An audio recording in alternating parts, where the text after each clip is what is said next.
Welcome, everybody. It's Tracey Anderson-Askew bringing you another episode of the Transform Your Birth podcast. This week, we're going to do something a little bit different. We're not having a birth story. However, I'm going to just go through the importance of women being supported in labour.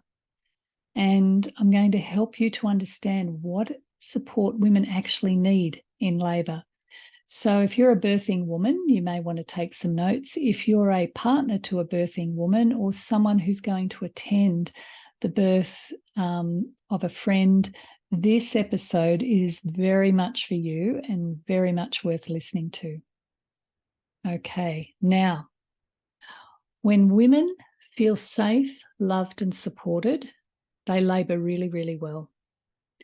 When women don't feel safe, don't feel loved, and have people around her that don't know how to support her, that can change a labour in the blink of an eye.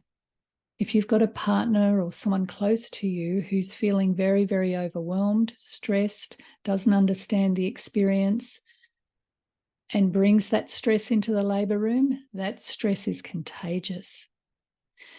And that sort of stress can change a labour from being able to progress to potentially stalling and even stopping. And I'll explain why a little bit later. So anybody coming into a woman's labour room, it really, really is important that you understand the process.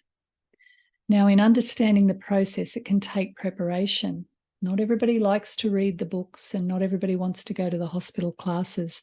I'm a great advocate, and of course I would be, of private education, childbirth education classes outside of the hospitals, because they tend to focus on how to approach birth, how to deal with it, and what to do if things deviate off the normal path. And they often utilise some really powerful tools, skills, and resources for birth. So having a partner who knows and understands the process of labour, how to read the labour, and can bring the ability to help her to find comfort is really, really important. So having a toolkit of ideas and ways of helping her to find comfort and manage the intensity is something well worth investing into. So the second thing I want to bring up is that you have the capacity to make her labour easier and shorter. Yeah, that's a pretty big statement, isn't it? A lot of partners don't think they're that important. They think they're there to hold a hand and say, well done, darling, or breathe. But actually, you can make it longer and harder on the flip side as well. But if you listen to this episode, I'm going to make sure that you're not in the longer and harder, you're actually in the shorter and easier side. So get out your pens. I'm going to give you a checklist of things to do to support a woman in labour. Now, the first thing is your job is to love her. It sounds a bit flaky, doesn't it? Why do I need to love her? I do love her. What's your point? Well, the point is this. The main hormone that feeds the contractions for labour is the hormone of oxytocin. Okay, so when women have high levels of oxytocin, her labour can progress really, really well and become more manageable, because oxytocin is quite a feel-good hormone. And oxytocin is also the hormone that makes that uterus contract. Now, we call oxytocin the love hormone. We feel high levels of oxytocin when we're feeling loving and connected to each other.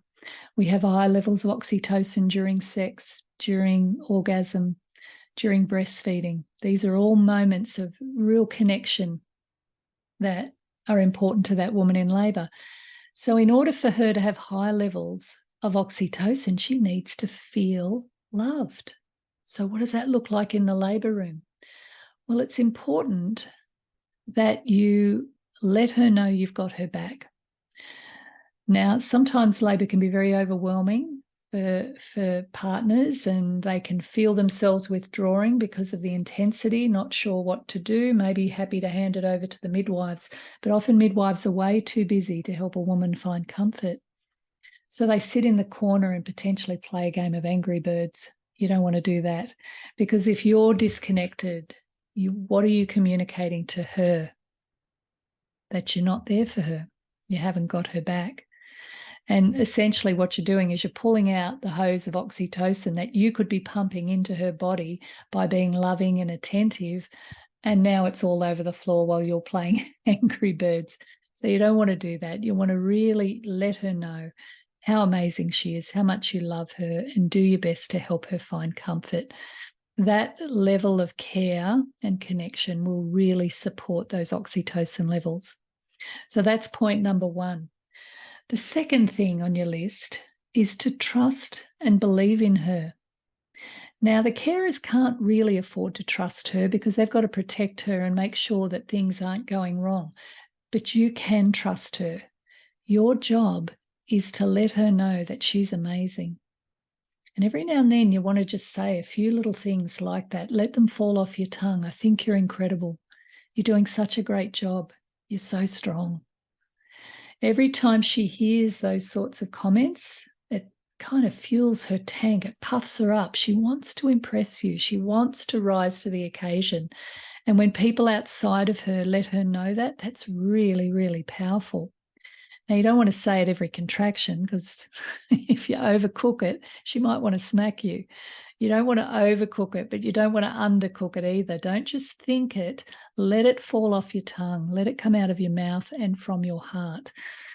Now, the way people get this wrong is when they get too overwhelmed by potentially how she's experiencing the pain. And they say to the midwives, quick, get her everything on the shelf. Give her the drugs, give her this, give her that. What have you just said to her by saying that? You've just told her that she's not enough. She can't do it. Okay? If she needs those things, she will ask for them, but they are not for you to make a decision about. And they're certainly not for you to ask for. Okay, it's got to come from her. That's why conversations prior to the birth can be very, very useful in helping her to understand what it is she can do to get through this labour. Okay, so trust and believe in her. Number 3 is to think for her. Now, this is very important in labour. Prior to the labour day, you want to make sure that you've sat down together and written what's called a birth preferences sheet or a birth map, which is basically a communication tool letting your carers know who you are and what's important to you. So those sorts of discussions, that's why childbirth education classes can help you, because it can help you to understand what you don't know. And then you can have conversations to you about how you want to approach this, what's important to her getting through this, and communicate that information to your carers. So when she's in labour and you've got that one-page document, you can then be her voice, be her advocate, and make sure the things that are on there happen or get renegotiated if they need to be. Okay? Now, the other big role when it comes to thinking for her is helping you and her to understand the difference between a medical necessity and a choice. So if anything is offered, even in the management of the pregnancy, but certainly also during the birth, there's a few questions you can ask which help you to identify, is there something we need to do, or do we have options here? So the questions are these, and write them down. What are the risks? What are the benefits? Are there any alternatives? Great questions, because that helps you to distinguish, is this the only option here? Because often what you'll find is things are presented as we need to do this now, but when you ask those questions, you'll probably find that, oh, well, we could try this if you wanted to do that first. Okay. The next lot is, what else might she need if we do this? What would happen if we waited? And what would happen if we didn't do the procedure? Can you see the power of those questions? It's so important that you get on board with your carers in order to be able to negotiate the best path forward for you. Sometimes midwives and doctors can be very busy, and they make the call and they assume you're just going to get on board. Particularly doctors do this. However, there can be a lot of things influencing their decision-making that have nothing to do with you and come from a place of not understanding what's important to you. So by asking those questions, that goes a long way in helping you to really work out what is going to be the best path forward for us. Okay? So thinking for her, being her advocate, doing the logistics, packing the bag, getting her to the hospital or her place of birth or ringing the midwife, whatever is needed, you're very much that logistics person, because a woman in labour cannot think in the same way. It's very difficult for her to think. She's gone into her primal brain, and her cortex layer, her thinking rational brain, is offline. Now, in order for her to stay in the zone, she needs someone to think for her, someone she trusts, someone who knows what she wants, and someone who can be or amplify her voice. Okay, so that's a really important one. Number 4 is her emotional state. Your job is to protect her emotional state, to keep her as calm as possible. Now, if you suspect that something's not going well in the birth, do not have the conversation with your caregivers in front of her, because if she gets fearful about the baby or herself, that's going to release a whole lot of stress hormones, which is going to make it more painful or potentially stall that labour. So any conversations take outside of earshot, either in the bathroom or outside the door, so that any information she needs to know is what she needs to do to get the job done, and potentially any decision she might need to make, so that she doesn't have to go back with the conversations, or as little of that as possible, because it is very frustrating for women in labour. They can't think in the same way. So by covering that and protecting her emotional state, that's really, really important. Now, having said that, it's not unusual for women to have emotional meltdowns in labour. It typically happens towards the end. It's often a good sign she's getting to the edge of herself. Your job isn't to fix it, just to hold space for her to feel those emotions, because often they're a release of tension, and she's kind of pushing through what she thinks she can do to what she actually can do. The next one is food and water. Now, food at the beginning of labour is very, very important. And the food that I suggest people have is a protein-rich, hearty soup. Now, the reason protein is good is because when you just put sugars into her bloodstream without proteins and fats, she gets a sugar spike. Body releases insulin, which gives her a sugar low, and then that can release adrenaline. We don't want unstable blood sugars. By giving her something like a soup, which is very easy for the body to digest, she can take the energy from that food in her early labour. If she's having a long labour, it might be really appropriate for you to give her some soup in the middle of the labour as well. And water during labour, very important. Women stay hydrated. If she's dehydrated, her body will shut down. Okay, so remember to give her water, and typically through a straw. The next one is the toilet, to remind her to go to the toilet every hour and a half to 2 hours. That's a very important one, because women can lose sensitivity to their bladder. And if the bladder gets too full, it can spasm, which stops her ability to pee. And the only cure for that is a catheter. So that's not an ideal situation. So remind her to go to the toilet every hour and a half to 2 hours. The next one, temperature. Keep an eye on her temperature in terms of whether she's cold or chilly. Okay, women who are cold cannot relax. So the best way to check that is actually to feel her feet. If her feet are cold, everything's cold. And it can be really, really useful to have a set of warm woolly socks in your labour bag for her to walk around in, particularly in hospitals, because they're notoriously cold places. And then the final one of what to do is the environment, to create an environment for her that's conducive to her feeling safe, loved, and supported. And the best environment is an environment that looks like her bedroom, okay? Dim lights, Potentially soft music if she responds to it. Maybe burn some oils because that can be really relaxing to her nervous system. Keeping things low key, talking softly, that lovely intimate environment that can cause her to feel like she's safe and protected. Okay, the next thing we're going to cover is what not to do, how not to muck it up. Okay. Now, the biggest challenge a woman has in labour is she doesn't know how long she's going to be in labour for. Now, Mother Nature's pretty smart. She says, oh, geez, those humans, they have these complex brains and they're going to be worried about how long they're going to be in labour for. So what does she do? She throws a little bit of timelessness into endorphins, which is another hormone we use in labour. And endorphins give you an altered sense of time consciousness. So on that note, what not to do? Do not talk about time. Don't tell her how long she's been in labour for. Don't let her look at the clock. Don't talk about breakfast, lunch and dinner. Anytime you mention time, you can bring the woman out and she can get into this mindset of how much longer do I have to keep going?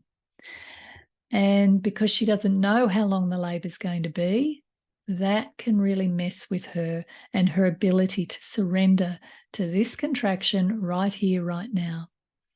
So by mentioning time, by mentioning how dilated she is or how long she's been in labour for, all of those things can get her into this, well, how much further do I have to go? We want to keep her right out of that, because if we don't mention time, she just responds to the timelessness of labour, which actually works in her favour. She can be in labour for hours and she has no idea. Okay. But partners, they experience every second of every minute of every hour. Sorry about that, but you don't have the same performance enhancing hormones that she does. So don't talk about time. Don't talk to her during contractions. Okay. It's pretty obvious, that one, but sometimes we don't kind of think. And don't let other people talk to her during contractions too. Sometimes midwives and doctors can be a little bit rushed and not potentially tuning into what's going on. If she's having a contraction, they're trying to talk to her, say, shh, she's having a contraction. Even if they're talking in the background, that can be very irritating for a woman in labour. The next one is don't ask questions if you can avoid it. Like, for example, darling, where's the oils in the labour bag? She can't think and it's very irritating. Don't ask her, do you want a drink? She'll go, do I want a drink? I don't know if I want a drink. Just say drink and put the drink in front of her. If she doesn't want it, she'll push it away. The next one, and this is a funny one, don't smell. Women in labour are super sensitive to smell, like any mammal would be. Okay. So what does that mean? Don't drink coffee and breathe it over her, or have a piece of pizza and let her smell your lovely breath. And if she's been in labour for a while and you've been wearing the same shirt, you might get a bit woofy and she's going to let you know. So just be aware of the smells. And then finally, not to complain. Okay. And what do I mean by that? Of course, you're not going to complain. You know that she's doing a really big job and your job's to get on board with that. However, if you find yourself doing something to support her that you can't maintain and you feel like you want to complain, that's a message that your job is to look after yourself and protect yourself, and don't let yourself do something that could cause you not to be able to do the distance with her. Okay, so your job is to really look after you as much as it is to look after her. So that checklist is gold and it can change a labour quite dramatically. Now, I've talked about being her advocate. That's really, really important, asking those questions. That is another very important job, and having some time to talk through a birth map or a birth preferences sheet is going to be really important, and for you to communicate what's on that sheet. And finally, if after listening to this, you've decided, whoa, this is a bigger job than what I realised, I'm not sure that I can support her in that way, in an emotional way or in a way that you think she needs, then it mightn't be a bad idea to get a doula. A doula is a professional childbirth support person. They've got all the love and care of the couple without the medical side of things. So they're a little bit more focused. Different doulas have different degrees of support. Some specialize in prenatal education and birth. Some specialize just in the birth, or postnatal as well, or just postnatal. So it's a great thing to look out for people who are trained and able to really hold space, not just to support the woman, but to support the couple. Okay, I used to be a doula and I saw my role as very much to support her partner, to support her by guidance, backup support. We might both massage her, those sorts of things. Very, very powerful having somebody who can guide partners and potentially be a little bit of a buffer too between the couple and the medical system. Now, doulas are not there to give you medical advice. They're not trained for that. They're not qualified for that. But what they do also is to help you understand the landscape, where you might have choice, what questions you can ask, so that as a couple, you can make a decision around what's the best path forward for you. So doulas can be really, really helpful. And the thing I'll finish with this session is also discovering ways and learning tools that can help her to find comfort. So things like acupressure in labour is really powerful, massage, movement, changing different positions, music. All of these things can really, really support a woman to find comfort in labour. Hot packs, hopping in the shower, hopping in the bath. These are all tools for the toolkit. And while she's managing those contractions, also coaching her to use her mind to focus on things that she wants, like, for example, the baby, rather than focusing on the pain. She might even have a couple of mantras, a couple of things that she wants to remember in labour, or pictures that she wants to look at, just to harness her mind and direct her mind in a way that's going to work well with the labour, not against it. So I hope today's session's been useful. It is so, so good when partners know what it is that they can do to support their partner in labour or people close to you. And it can really, really make a difference to that woman being able to work with the birth, not against it. So that's it from us today. I hope you found this episode useful. Tuck it away, send it to other people who you know.